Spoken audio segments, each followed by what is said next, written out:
What up, everybody? It's your boy Matt. That's who, or takes for Matt here. And today we're going to be talking about the Saints and the Patriots recap of the game. The Saints ended up winning 28-13.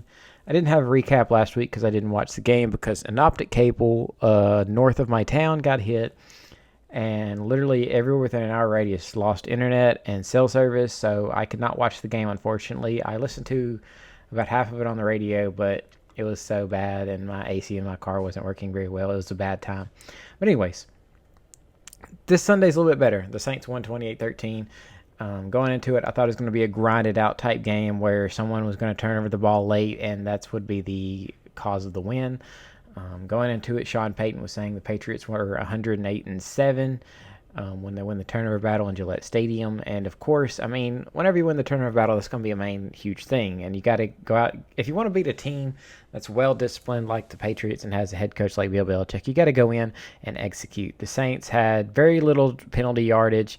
Patriots had some here and there. They had some turnovers, of course. The Saints had pressure on Mac Jones all throughout the first half, mainly. The Patriots made some adjustments to shore up the passing game a little bit better in the second half. But at the end of it all, it was just too much. And it came down to a last drive. The Patriots had just scored. They had all the momentum in the world. They had this amazing touchdown to Kendrick Bourne where he beat Paulson Adebo just in a 50-50 ball and ended up getting the touchdown. And they had all this momentum. And then the Saints offense literally went out there and ran the ball down their gut. The offense looked very anemic, the Saints did.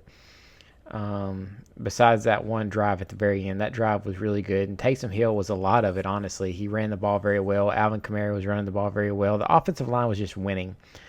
And on the topic of the offensive line, Teron Armstead got hurt in this game, which is very sad to see. Hopefully he can come back and regroup. But the offensive line had a good first half, but in the second half, they kind of fell off, and Jameis was feeling a lot of pressure. He was constantly dodging defenders, and I feel like when he did have time, he was just sitting there holding the ball, and I feel like the wide receivers weren't really getting open. The only guy that was really making some plays was Deontay Harris. I mean, Marquez had the touchdown that was Jameis was trying to throw away, but for the most part, the wide receivers just aren't doing much. I mean, in this game, the wide receivers caught how many balls? Kenny Stills caught one, Deontay Harris caught three, and Callaway caught four. So that's, 8 catches from the wide receivers? And, I mean, Jameis only threw the ball 13 times. But still, this just cannot keep happening. And, I mean, Traquan Smith is going to come back eventually. Freaking Michael Thomas should be back eventually. That'll be really huge. So we just need something to happen with this passing game, and it's just very scary right now.